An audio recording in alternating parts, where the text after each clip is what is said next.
First of all, I want to say thank you for everybody to come. This is the Lake Havasu Metropolitan Planning Organization's Transportation Plan Public Meeting number 2. Okay, we had a meeting back in January in which we kicked off this particular study, which is the development of a multimodal long-range transportation plan. The MPO, first of all, let me introduce myself. My name is Patrizia Gonella, and I am from Jacobs. I'm the consultant that is going to be conducting the transportation and developing the transportation plan. I would like to introduce you Jean Knight. She's actually the director of the Lake Havasu Metropolitan Planning Organizations. With me, I also have Suzanne O'Neill.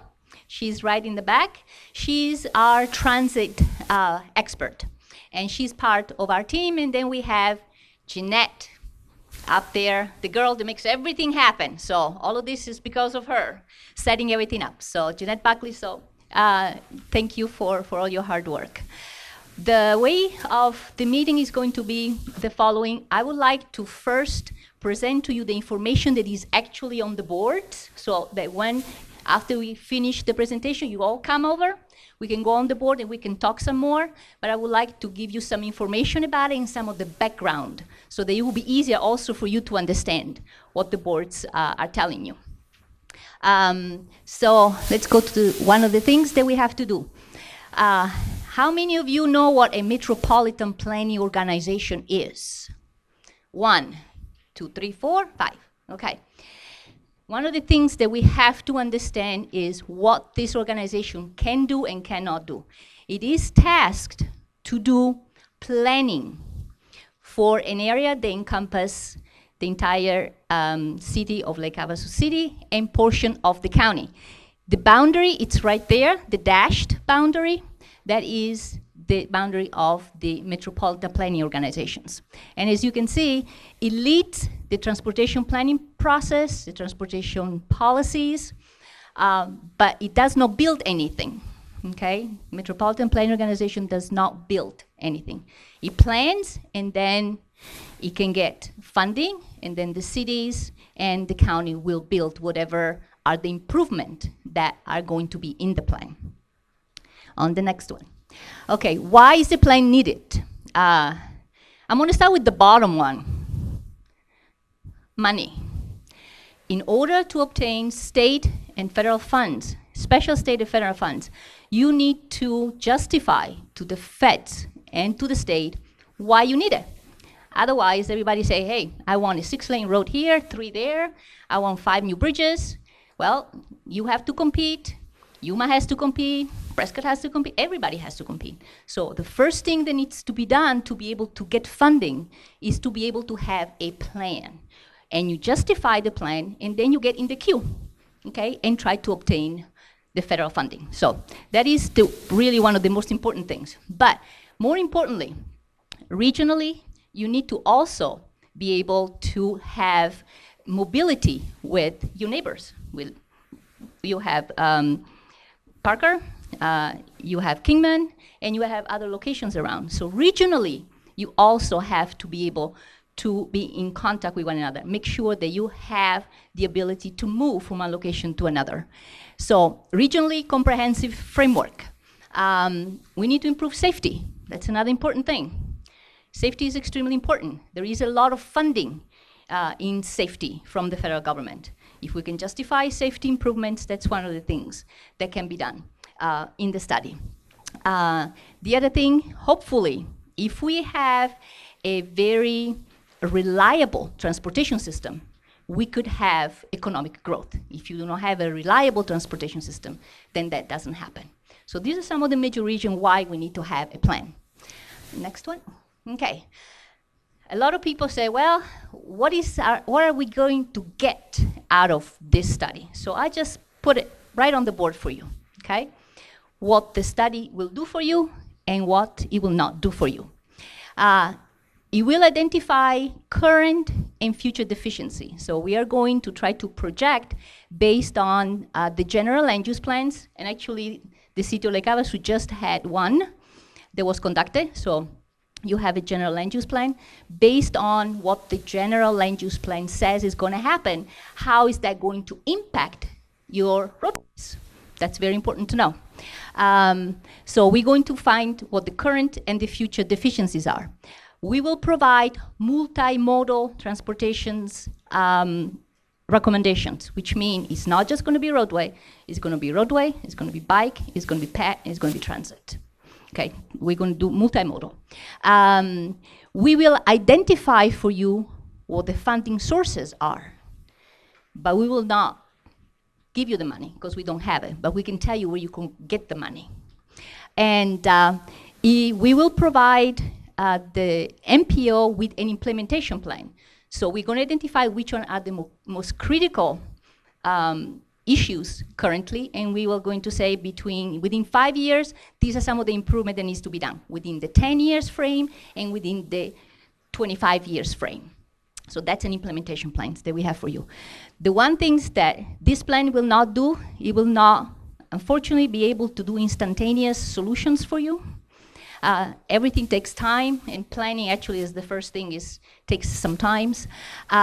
We will not recommend roadway alignment, and this is what I mean by that. We will identify that there might be a need for alternative emergency route.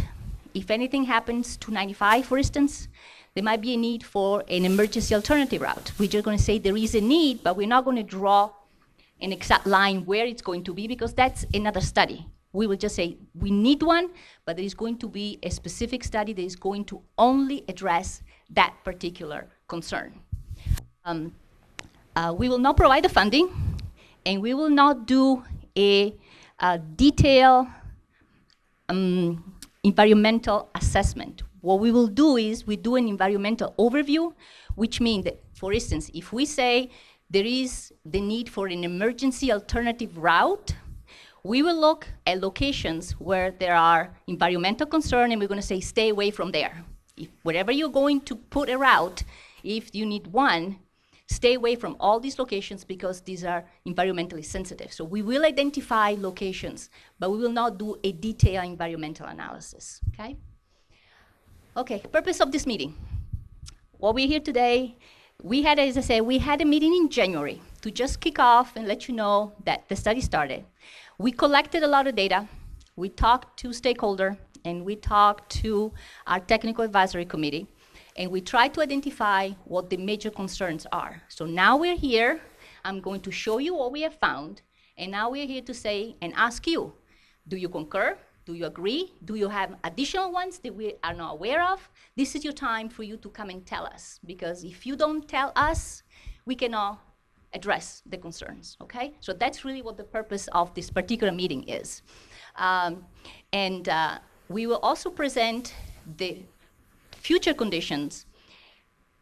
If we don't do anything, and the city and the county, the entire MPO grows, and we do absolutely nothing, what would happen? Okay, we'll present that to you also. So that's the purpose of the meeting today.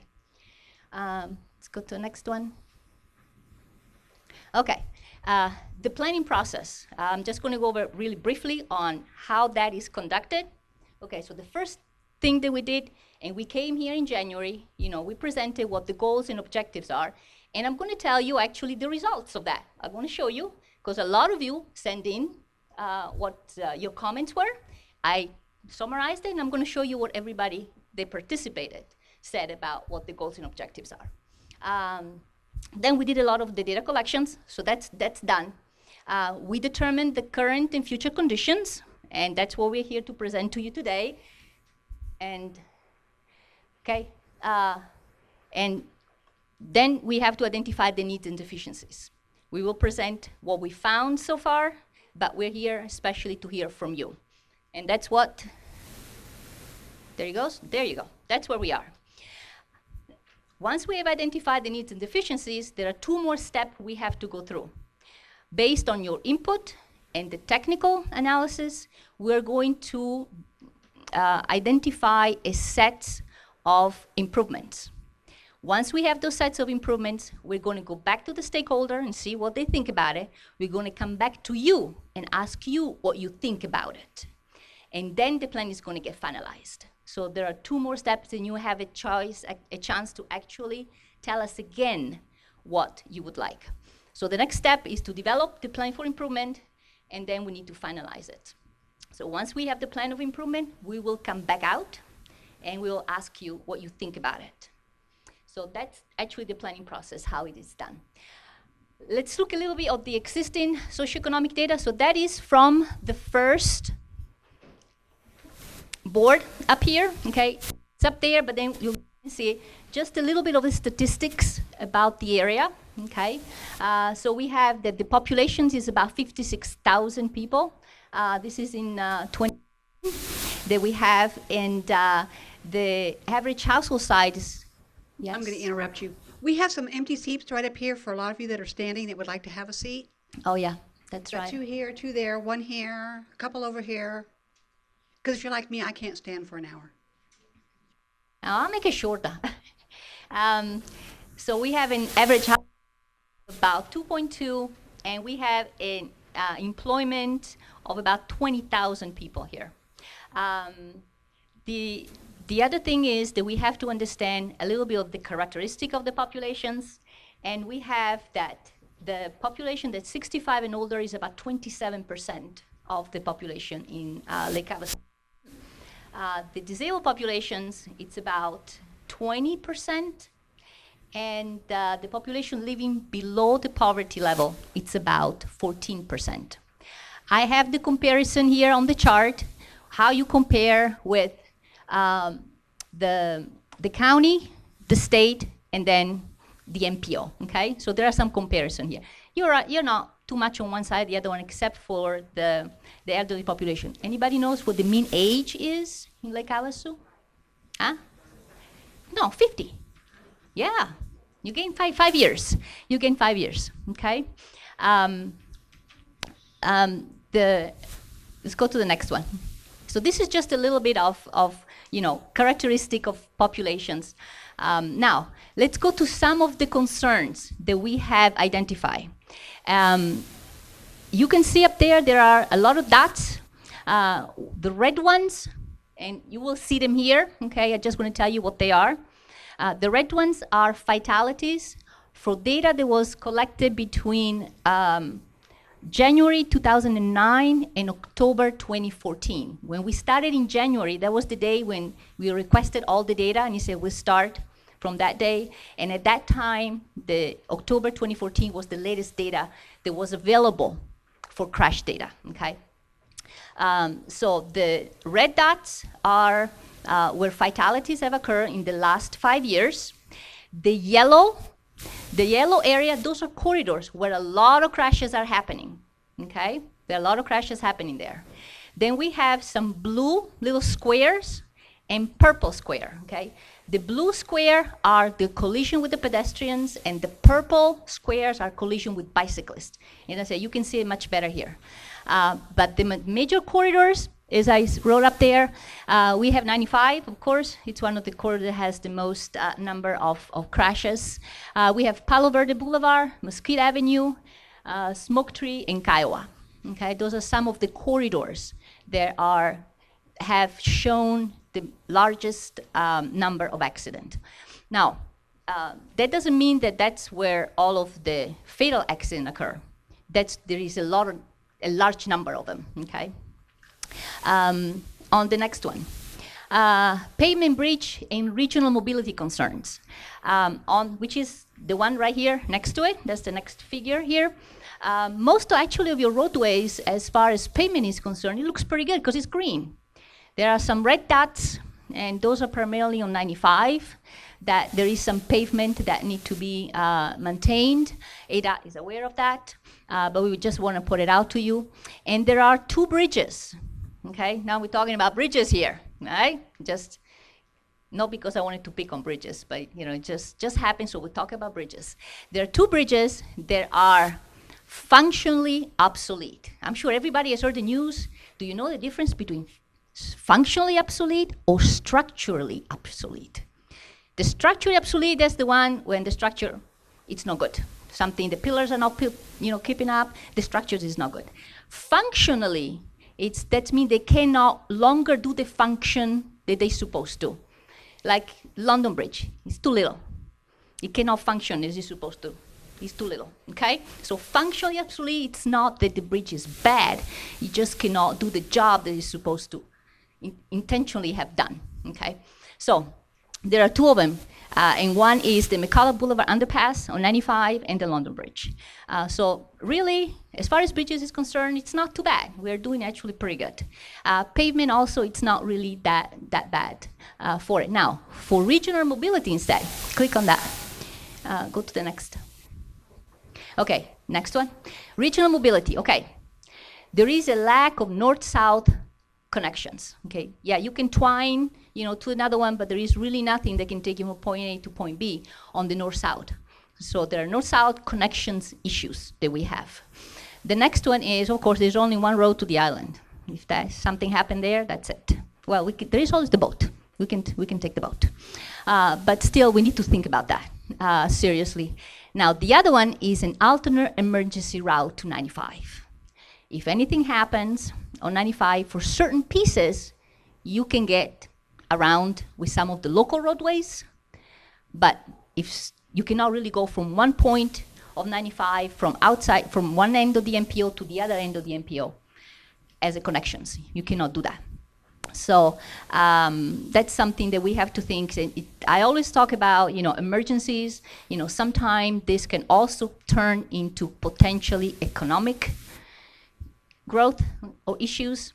So especially if the development goes on at the airport and things, so that could also potentially be that. But the primary one that we're looking right now, it's emergency. So mobility-wise, there are three major concerns that we have to address.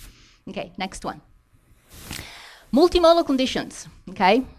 And this is this one, okay? This portion here is the multimodal conditions. Non-motorized, what we have here, we have identified all of the sidewalk and the trails and paths that we have. What we'll be looking for is gaps where there are pieces, but it is not continuous. So there are potential locations where there are concern by the riders or the pedestrians. So we'll be looking to see where those gaps are. And actually, you can actually see them real quickly and see if we can actually build a system, a pathway system on this one. Then another thing that is missing is amenities. Amenities are actually extremely important for pedestrians, and especially in this state for pedestrians and bicyclists, and that's one of the things that it was mentioned. There is a little lack of those, so we will be looking also at those particular ones. Transit, actually, I'll just go briefly over transit, but any question you might have, Suzanne is here to answer them for you. But why are there challenges to have transit in Lake Havasu? Well, your roadway system is not very conducive, to transit. Not because we don't want to have the transit, but it's very hard to actually have a system that runs efficiently because of where you have to go. And the other thing is we have to make sure, and this is where the hardest part is, we need to balance the need of the community, right, with the cost. And that sometimes they don't go hand in hand. For instance, an average cost per rider should be between $4 and $6. And the fare recovery, the fare should only pay usually 10% of what it really costs to run a transit system. That's why anywhere in the world, except in India, anywhere in the world, transit, either by bus or rail, is all subsidized. Everybody knows that, right? Anywhere in the world, except a couple of places in India. Everybody has seen the train in India where people stay on the top and everything? That's why they don't need subsidized, because instead of having 20, they put 50 people on one car. So everybody pays. So that's it. But we have to understand, the other thing is, and I want to point it out to you, population, mean age, it's 50, okay? So one of the things that we have to start also think about is provide alternate modes if people don't want to drive. They just say, I don't want to drive. Are there alternate mode that are offered? Do we need to think about that? Okay, so that's what we're here today to talk to you about. Okay. Future, where are we going? Okay, well, we are going from 56,000 to about 71. And as I said, one thing that we try to do here is not to be overly conservative or overly optimistic. Everybody remember the 2005, 2006, 2007, right? Everything was going like this. The growth in the state was wonderful, right? Everything was growing. And then 2008 happened, and everything stopped. So we tried to find a happy medium between, right, not too fast and not too slow, but something that we can actually happen as far as growth is concerned. So we got together we look at the state demographer, we got together with the cities and the county planning department, and so this is the projections that we have, and they're also reflective of what the general plan has. Then for employment, we're going to go from 20,000 to about 27,000. So as I say, it's a pretty good, because the ratios. By the way, I am a mathematician, but I cannot do arithmetic. So if we divide 27.5 by 71.3, I know somebody got the phone there, right? That's 30%, something like that. Actually, that is very good ratio for populations to employment, okay? That's a very good ratio. Okay, next. Now, hopefully, this one you can see a little bit. The other important thing is growth is going to occur, but where is it going to occur? Because depending on where the growth is going to occur, some more concerns happen, right? So, I don't have do you have a pointer? Yeah, right there. Okay, let me get the pointer. Let me see. Okay. There we go. Okay, now for instance, you see this color? You see how darker it is on this one? Okay, so darker the color is, that means more density. It's more dense, it's getting more dense, okay? So this one, it's growing up here. Look here. Look at this area. See that right here? Look here. Okay, so there is a lot of growth that goes on over here. Okay, there is more growth down here too. There is some growth that goes over there. Okay, but primarily it's going to be right there.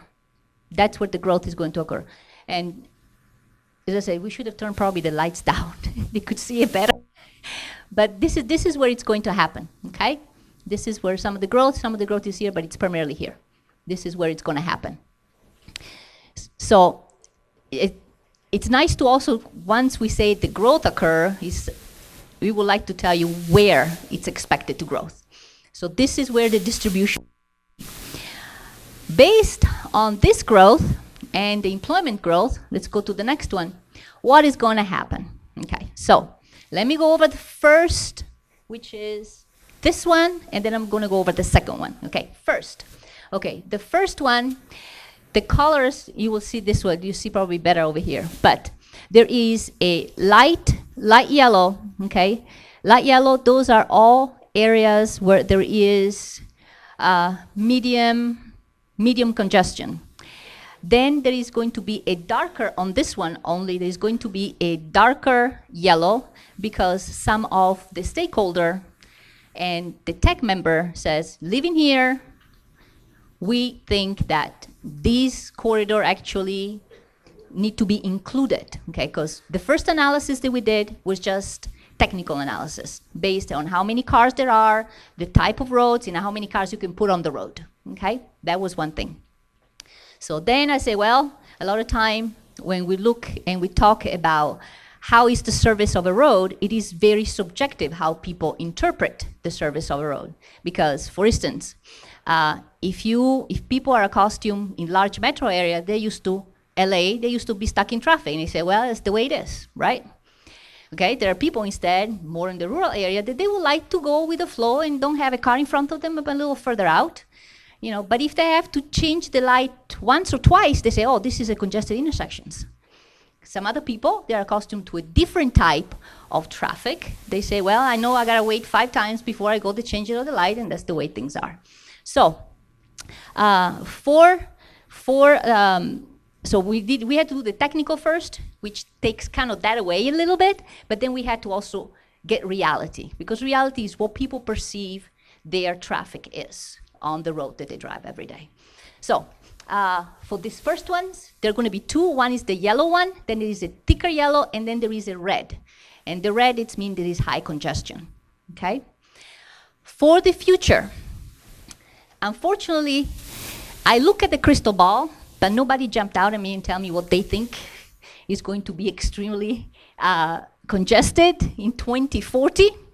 Okay, so what we have right now is just the technical analysis, but the technical analysis shows, for instance, that 95, okay, from Acoma all the way, it's going to be congested.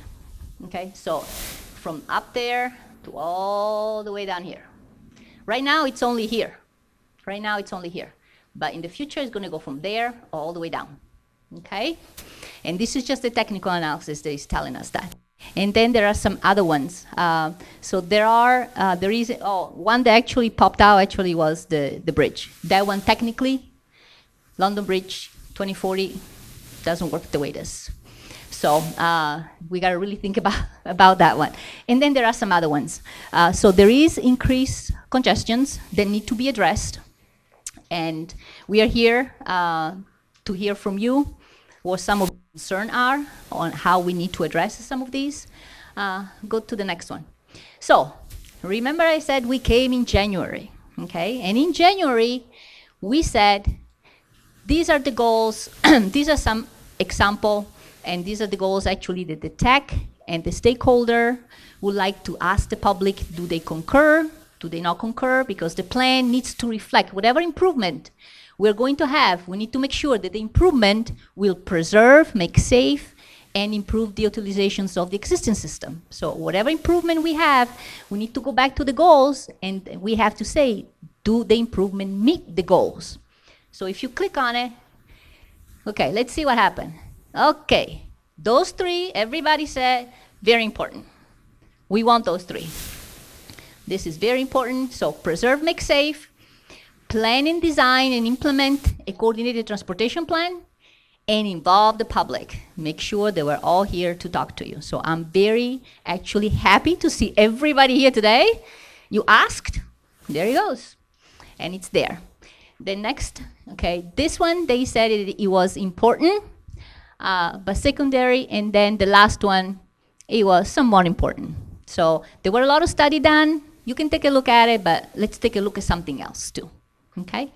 Then, the next thing we did is we asked, what are preliminary priorities? Okay, so the preliminary priorities are what is going to help us achieve the goals that we just showed you. So we have reduced congestion, increased safety, have a livable and sustainable community, air quality, transit service, bike and pedestrian facility, preserve future travel corridors, and preserve current transportation system, okay? So click once, see what happened. There you go. These are the ranking that the public told us. Have a livable, sustainable community is number one, okay? What this means to me is that if there are improvements that needs to be done, if there are new roads that need to be designed, we should have to think about what is called complete streets. Everybody know what a complete street is. Complete street will have roadways, separate bicycle, separate pedestrian, shades and everything. That's what a complete street is, okay? So that's, to me, number one, that's what everybody really conveyed that they would like to have. Number two, of course, increase safety. We just showed you all the accident here, right? And then three, reduce congestions, okay? Then 4, 5, and 6. 4 was bike and pedestrian facility.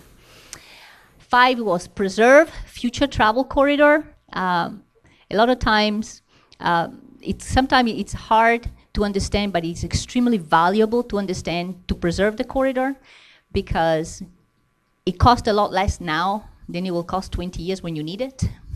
And you don't want to actually also build other facility of different types on it. It's not advantageous, not to the residents, not to actually mobility itself. And then we have 6 was transit service, air quality 7, preserve the current transportation system. I think people interpreted this, yeah, we like what we have, but we need to have something more, okay? because we need to preserve what we have first and make it better, and then we can build on it. Okay, so these were the goals and the priority that was the outcome of the first public meeting when we came to you. Okay, now, next one, schedule.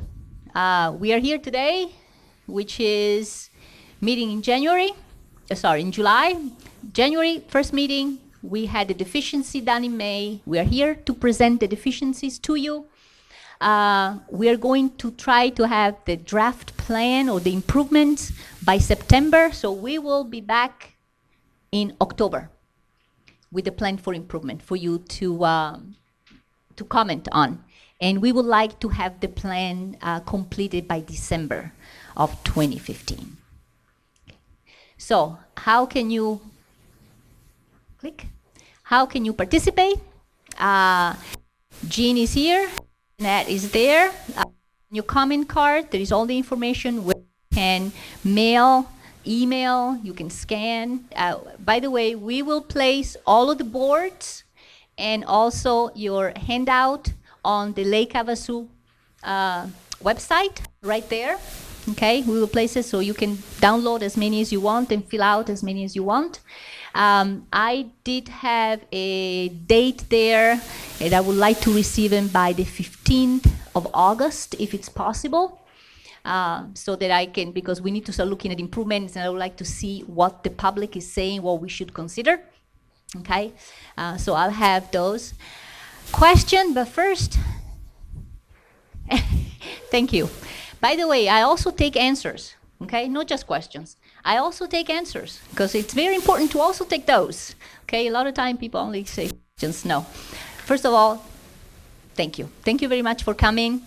I'll be here, Jean will be here, Suzanne will be here, and Annette is here. So if you start questions, and then I want to invite all of you to come to the board, to the boards, and we can talk some more. But if you have questions right now, I'll take your questions.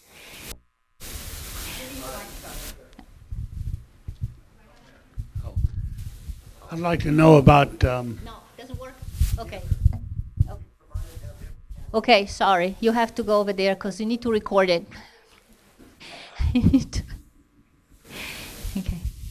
William Bryan. One of the things is sidewalks, pedestrian safety, and what have you. I think we've got a problem with our sidewalks being cluttered with mailboxes. Mailboxes that take up half the sidewalk, something that we need to consider. Also, we need to make sure, I think we've sent you some information on the trails. Yes. And so we'd like to see those incorporated. Thank you.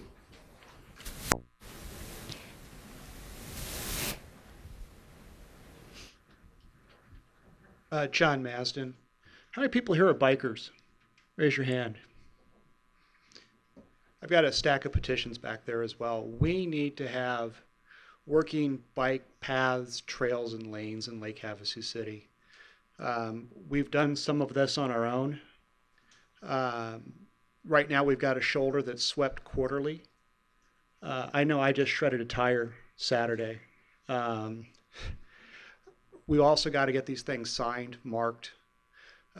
We need a better solution. Do you have a plan? Did you draw out bicycle? Absolutely. Okay. I have a great idea on how we can do this. Okay. Can you share that? I can. Okay. I can. We need that. The other thing is that we've had some fatalities in the past 3-4 years.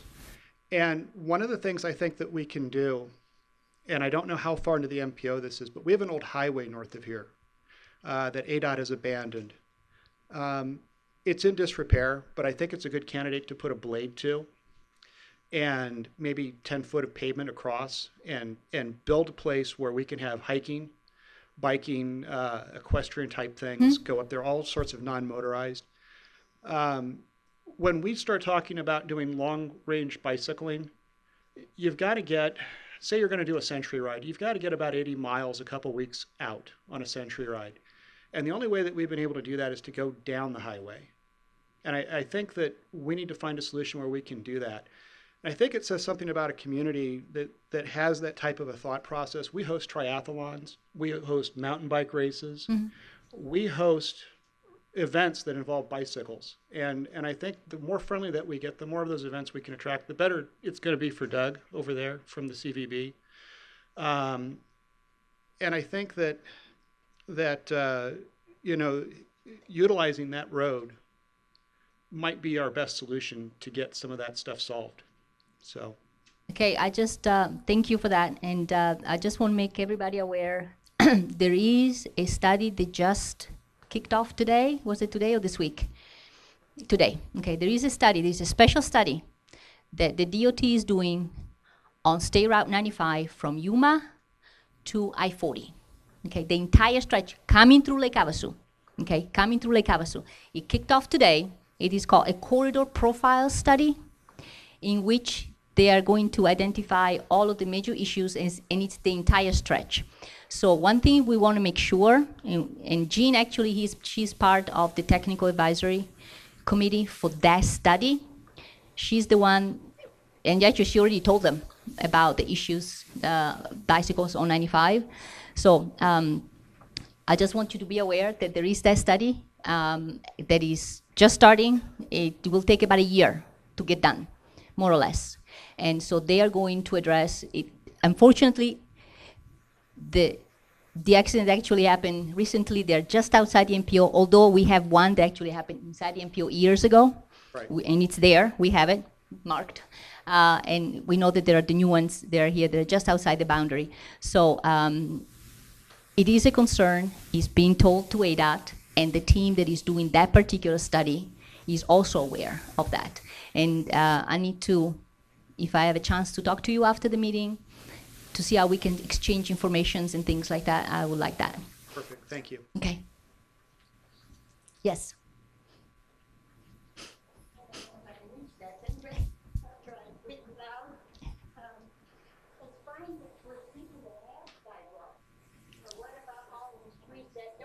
Sidewalks. And we have to walk in the street. So we're in jeopardy there too.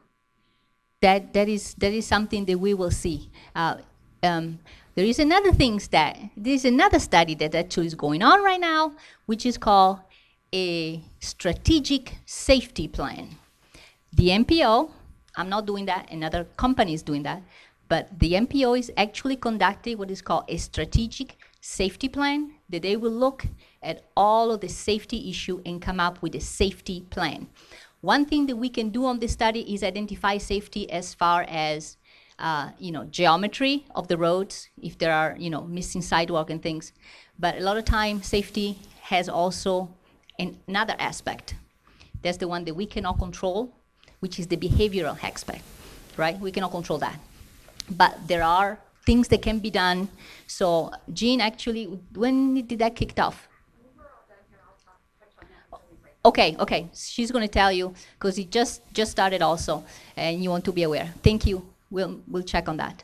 I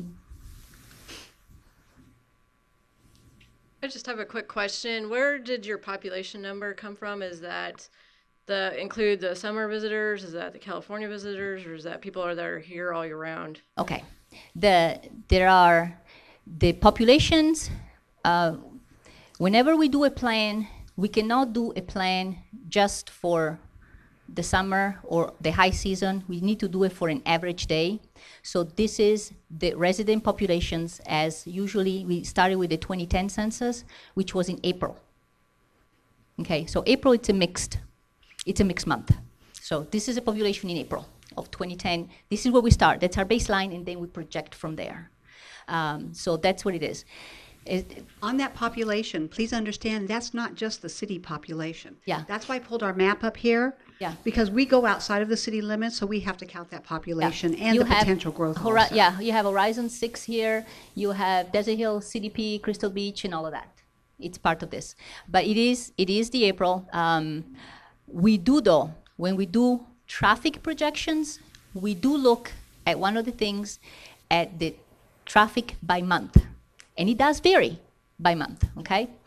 But the one thing that is interesting about Lake Havasu, which is the same thing actually that is happening Because in Sedona, everybody say, oh, we have only high, in the summertime. Here you have only high just in the wintertime. No, you actually pretty, except for a couple of dead months, you're pretty up, because the summer you have the California, in the winter you have the winter residents and visitors, right? So actually, as far as traffic is concerned, except for a couple of months of the year, you're kind of pretty stable. Okay, same thing. Sedona didn't want to accept that, but they have the same thing, except for that couple of dead months. They all had pretty stable traffic throughout the year. So those are the conditions that we do, is the average, and your average actually is pretty consistent. Next. Hi, Crystal Alger. I understand you have to do a bunch of studies to plan out the roadways with bike lanes, pedestrian lanes, sidewalks. But what can we do now? Can we do something more on the lines of education for the drivers, such as signage, warning that there is pedestrian traffic, bike traffic? Is there something we can put as they're heading out onto Highway 95 South, Highway 95 North, to give them the idea that they need to give 3 feet? Actually, that's what the safety plan is going to do. The safety plan is going to take a look at the safety issues, and one of this is this one. So they are going to come up, because that is more of a behavioral issues, right? So we can fix if there is like in intersections that it has a blind spot and you cannot see it, right, or whatever. But this particular one is because of driver behavior. So they will come up with a plan. That will be something to start with, but that will be addressed on that one, on that safety plan. But that's something that it's doable. It's very doable.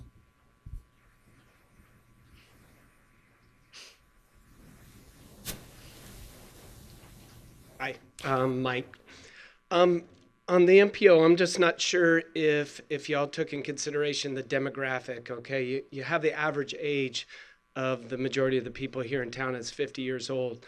The demographic is changing, and I hope you're taking that in consideration. Yes. Because, as 50-year-olds, it's not like in the 50s and 60s where, they started to retire. Now, the 55-year-olds we're still riding 100 miles a week, at 55 years old. Join the club. I beat my son and all his friends hiking up on the mountains on the weekends. And so I'm 55 too. So I was just wondering if you're taking that in consideration. Yeah. That everything is changing now, and people are taking better care of themselves. They want to get out there and hike, walk, bike.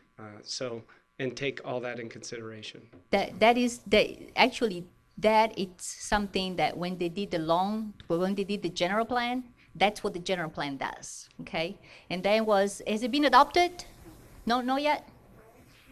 Next week is the. Huh? Okay, it's on the agenda to be adopted on July 28th. Okay, during the general plan, that's where it's determined. The land use, and that's where I know they had a lot of public meetings, because I was one of them. I had one of them here too also. So that's really something that the city has to consider, because as you grow, those are the ones they say, okay, we reserve this as an open space, we reserve this for the trail, we reserve this for residential, we reserve this for commercial. The city decides that. We take what the city decides, and then we're going to see, okay, based on what the city has decided with the residents' input, and if this is the growth that's going to happen, mobility-wise, what can we do to help them? Okay, so now my question is to Mr. Frosley over there. Did you take everything that I just discussed in consideration on the general plan?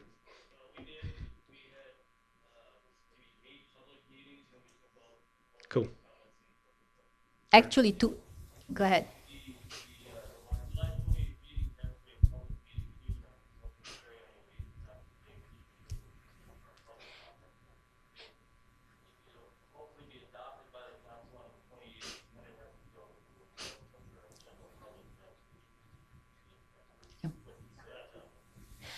Okay, I'll repeat what he said. Okay, he said that they're going to have the public meeting, they're going to have the council the 28th, and then the consultant for the general plan will be here.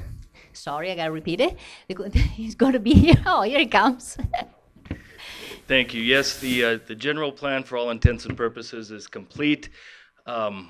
We've been meeting with the public for the last 8 to 10 months. It's on the council agenda for the 28th to be approved by city council. If approved, then we have to wait actually a minimum of 120 days before it goes to a general election. So there's still time to comment. What Mr. Sledabo touched upon is included in the dialogue in the general plan, but it is a general policy level document. And one of the few things I read from the draft, and that's why I mentioned complete street. This is something that the resident have to actually voice to the city and to the council that whenever there are some new roads, we really would like to see complete streets. Okay, we can suggest it, but you know that and it was mentioned actually in the general plan. The general plan's not a document developed by staff. It's developed by the public. The public, correct. So so there was a lot of mentioning, you know, that livability, sustainability, and you know in this. So it looks like if the council is going to adopt it, some of these ideas are there. So it's up to you, the public, once it's adopted, to say, okay, we want to implement it now.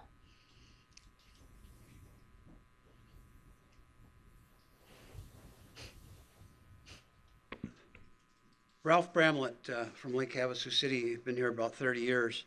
I'd like to just submit two things. One here is a ADOT study on the economic impact of cycling within the state that was just done a couple years ago. Yeah.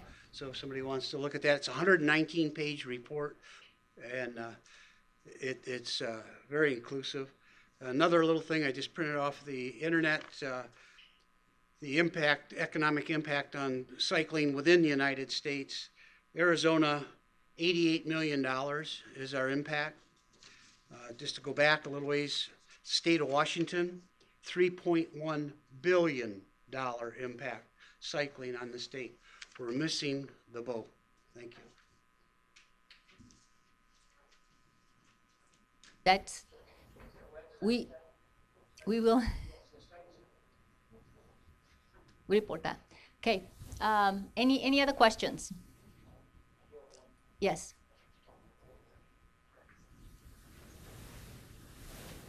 Alex Silverman. Question I have, I think everybody's pretty much in agreement about having complete streets, improved cycling. Where's the funding coming from, and what can we do to increase funds? Because I think that's going to be a big issue. I think they brought up about building a second bridge to the island, but there were no funds for that. I mean, all these are going to cost a lot. So is it taxpayer dollars? Is it from the city? Is it from the state? It's a combination of a lot of it. One of the things is because of the decrease in federal fundings, although they are going to try to do new appropriations as we're talking. As we're talking in DC, they're trying to get new appropriations, okay? But one of the things that has happened around the country, because the federal funding had decreases, local entities have taken upon their own hands to do a lot of things. For instance, in Flagstaff and Coconino County, they went to a general tax just for transportations, the county and the city, in addition to what they have, okay? They just, it was done in November of last year. They were very successful at doing that. And a lot of other county and a lot of other cities, they're taking upon themselves to say, it's hard to get all of it. We know we can get some of it, but if we need to get some additional one, we're willing to do it. That's what a lot of them are going to. It's hard to find the entire pot in one place. It's very hard right now. And Jean can tell you, because she is very good at trying to dip in every pot she can of money that's available to her. Even borrow it from somebody else, you know, form another MPO, because we can do that in this state, luckily. We can borrow. Then we have to pay back, but we can borrow. But the solution is, unfortunately, the feds and the state will not be able to finance, and I'm going to be honest with you, they will not be able to finance like they used to any longer. The local people, the local jurisdictions are going to have to really think hard on what they can do internally to make the difference. So how can we initiate like a transportation tax or? Okay, I will, I'll tell you to contact afterwards. I'm sure lots of people that would be willing to write letters to. Well, no, the gentleman that did it in Coconino County, I can give you his name. He was extremely successful at what he did. So he can tell you. He's a county guy. So he can tell you exactly what was the best way for him, the things that worked, the things that didn't work, because he passed the first time they did it. The first time they did it, he passed, and it was an extremely high vote. Of course, they had project that they said they are going to do with that money, and they're going to do it. So it was already earmarked. Okay, I'll give you his name. I'm going to jump right on that one. One of the key things is the planning piece. If you don't have that planning piece, you're not going to get money from anywhere. Even if you took it to the voters. Let's say you want your taxpayers in this city to help pay for biking paths and a lot of things I personally see the need for, and trust me, and Dan Kais will tell you, I'm hitting every pot and looking under every rock for any funding that's available, and it's slim. But and it seems silly to talk about studies, but if you do the study, and in the midst of doing these studies, we add the comments, we start adding things to our plan that you as the general public say, I want to see that in the plan. And we start it with our technical advisory committees. We don't wait till the plan is done. We have other avenues, like our technical advisory committee makes a decision on what projects that we're going to have for the next 10 years. There's not money for those projects. I'll tell you that right now. That doesn't mean that we don't put it in the plan and start looking for the funding, because you cannot expect cities and the federal government and the state to pay for all of it. It's not going to happen. The funding's not there. So that's what Patricia was talking about. And I was absolutely astounded when I went to a meeting in January and that tax in Flagstaff just whizzed right by. But they had a plan for it. Yeah. If you don't have a plan for what that money is going to be used for, you're not going to convince your neighbors to sign off on this and vote for a tax. You know that as well as I do. But if you have a designated source and you convince the council, this is what we want to do, and you work at it, don't expect your council to do it all. You guys are the ones that want it. I want it. So let us do it. Let us as the public get out there and let's talk to our people and let's say, okay, what would you do with 50 cent tax? Sales tax. And I'm sure it was sales tax.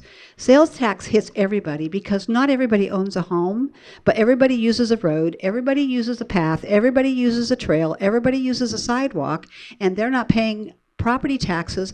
Well, you're paying for it as a homeowner. So sales tax was what is extremely successful. And it wasn't much. It was less than 1%. It was like less than 1/3 of a percent, right of a third of a percent that they passed, and the county and the city both did it. So the whole county passed it as well as the city of Flagstaff.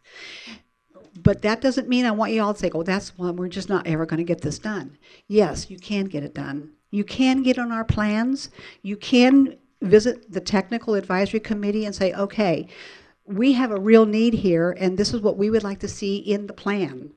And so we put it might be 5 years out, 10 years out, which seems forever. But in that time frame, we're looking for those funding mechanisms. And we can't count on the city to pay for everything. And we can't count on the government to pay for everything. We are going to have to pony up. And we're going to have to all chip in and pay for it at the grocery store when we go, or Walmart or Kmart or wherever it is you shop. Trust me, you aren't going to miss it. I'm not going to miss it. And I'm the first one to sign on board. So, and I know it gets frustrating here. Oh my God, they got this study going and nothing's ever going to happen. And they got another study going and nothing's ever going to happen. In the midst of these studies, I wish all of you had been here in January. I mean, we would have had a few things tweaked on here. We probably would have seen the bicycling higher up. Yeah. And we were begging. We were making phone calls. We were posting this everywhere. We have a website. We're on the city's website. We were begging people to come to the meeting and tell us what you want. And I am so happy to see you all here. Yeah, that's good. So your comments and your feelings and everything you are concerned about today goes into what counts. And don't stop there. Come to the last meeting. Make sure what we put in there is what you want to see in there.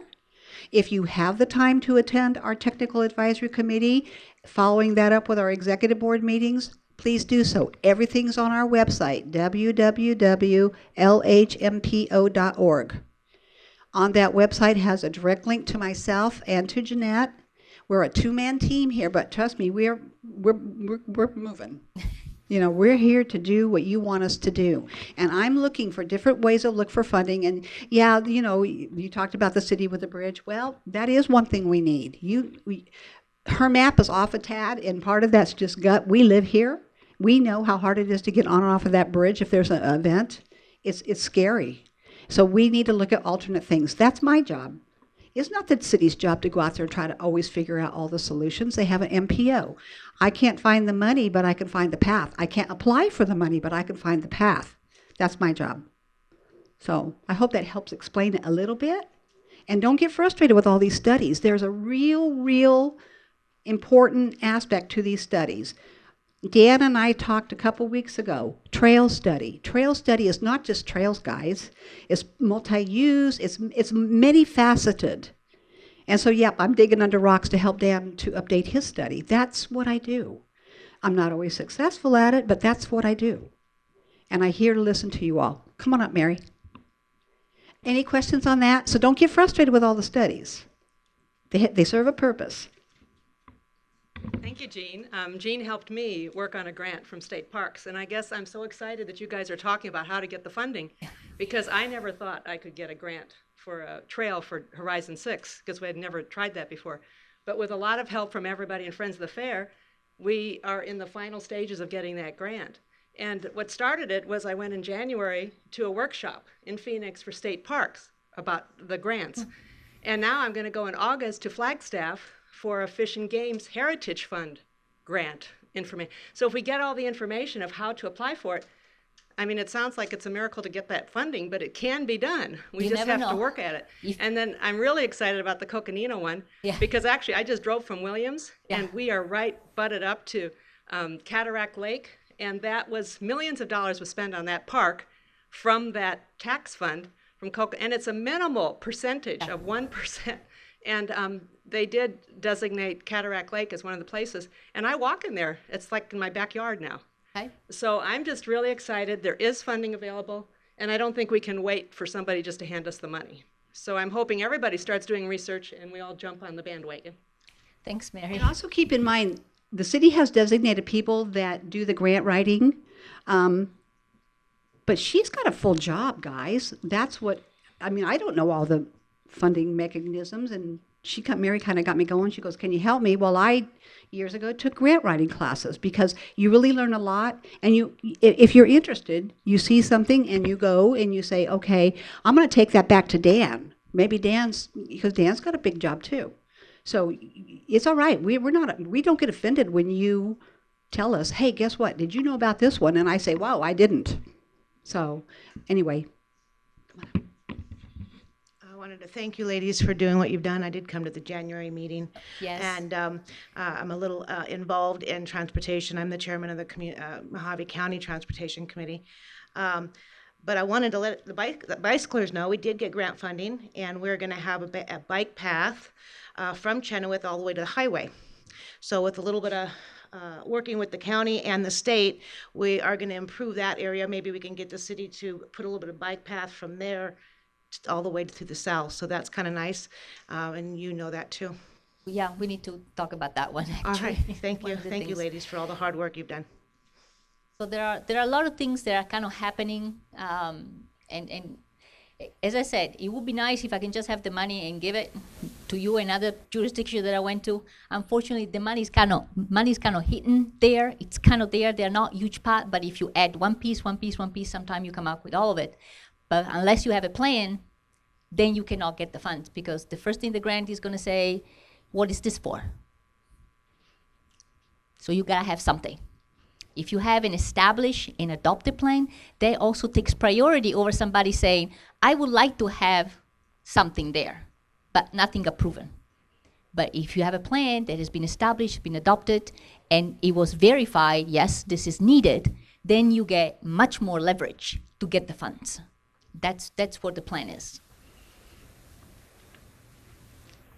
If there's no more questions, we're going to invite you up to the board, and we're here to talk with you, to answer questions, whatever serves your need. And like I said, if you were unable, because we didn't expect quite this large of a crowd, everything today will be on our website tomorrow morning. So the survey form is on there. If you were unable to get one, please, please, please. You know, us just talking is not going to get it done. It's us working together as a group and get those comment forms back to us. And then we go from there and look on our website, look for when our meetings are, and we would love to see you. And we want to see the petition. John already talked to me about it. So come on up, ask questions. And those questions, remember, like I'll show you what the results are. So there are some ranking that I have there for you to identify some type of improvement that you would like and things. Okay, I will show you what the results of that is going to be next time when we meet. Okay? For those people who have to leave, I want to thank you very much for having an interest and for coming here and voicing it. Don't give up on it. Don't give up on it. But thank you so much for coming, and we hope to see you at the next one.